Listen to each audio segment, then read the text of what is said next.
एक समय ऐसा आया जब संपूर्ण सृष्टि में लोग त्राह त्राह कर रहे थे।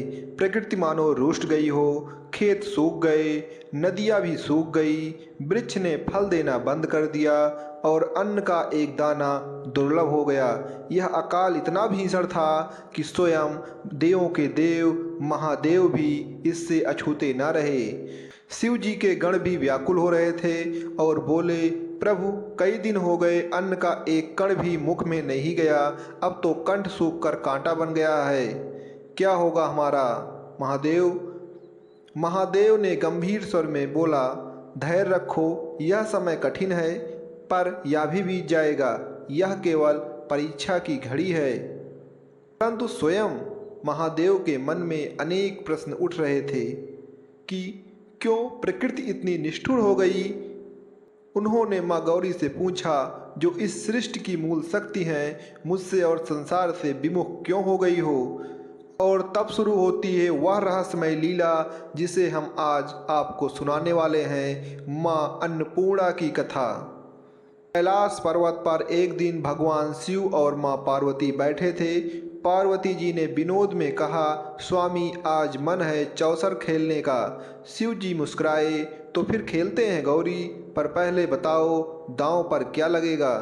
पार्वती जी बोली, स्वामी यह तो सिर्फ खेल है, पर ठीक है मैं अपने आभूषण दांव पर लगाती हूँ। शिव जी ने त्रिशूल, वासुकी नाग, चंद्र, नंदी, रुद्राक्ष एक एक कर सब कुछ दांव पर लगा दिया, लेकिन हर बार पार्वती जी ही जीती। क्रोधित होकर शिव जी बोले, अब और नहीं, यह व्यर्थ का खेल है, मैं ध्यान में लीन होने जा रहा हूँ। वह कैलाश की एक गुफा में चले गए और वहीं विष्णु भगवान प्रकट हुए। महादेव ने भगवान विष्णु से शिकायत की, आपकी बहन ने मुझे कंगाल बना दिया। विष्णु जी मुस्कुराते हुए उपाय को सुझाया, प्रभु इस बार मैं ही पासा बन जाता हूँ, आप दोबारा खेलिए। लेकिन जैसे ही पार्वती जी ने उस पासे में विष्णु माया का अनुभव किया, वह क्रोधित हो गई। आपने मुझसे छल किया स्वामी, आपको माया से दूर रहना है तो मैं अभी लुप्त हो जाती हूँ। और वह यह कह के ध्यान में लीन हो गई। जैसे ही माँ पार्वती अंतर ध्यान हुई, उनके जाते ही सृष्टि की गति रुक गई, वायु चलना बंद हो गई, नदियाँ सूख गई, अन्न अदृश्य हो गए। भूख से त्रस्त लोग महादेव से गुहार लगाने लगे। इधर माँ पार्वती अब राजराजेश्वरी रूप में मणिद्वीप में थी। उनका मन अशांत था, वह मन ही मन सोच रही थी, मेरे कारण संसार दुखी है, नहीं मुझे लौटना होगा। इसके बाद काशी नगरी में माँ अन्नपूर्णा प्रकट हुई।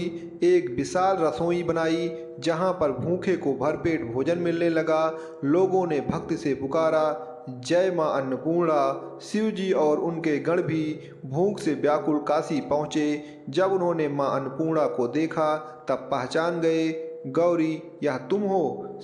शिव जी ने हाथ जोड़कर कहा, भिक्षाम देहि गौरी। माँ मुस्कुराई, स्वामी क्या अब आपको माया का, इस प्रकृति का महत्व समझ में आया।